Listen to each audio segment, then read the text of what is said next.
loves, it's Sarah in Montana. Today I am going to be doing some baking in the top warming oven on my Gulliver.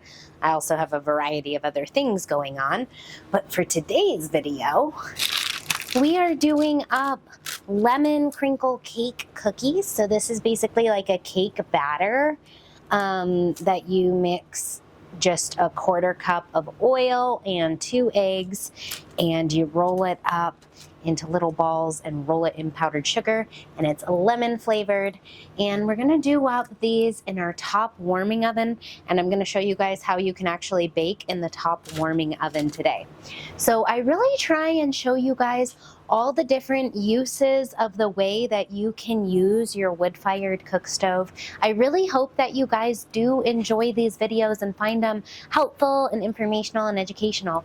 If you do and you know somebody else who would be interested in these videos, please share my videos with a friend. That helps me out so much. We don't ever really pay for advertising and everything is organic, so we really rely on word of mouth.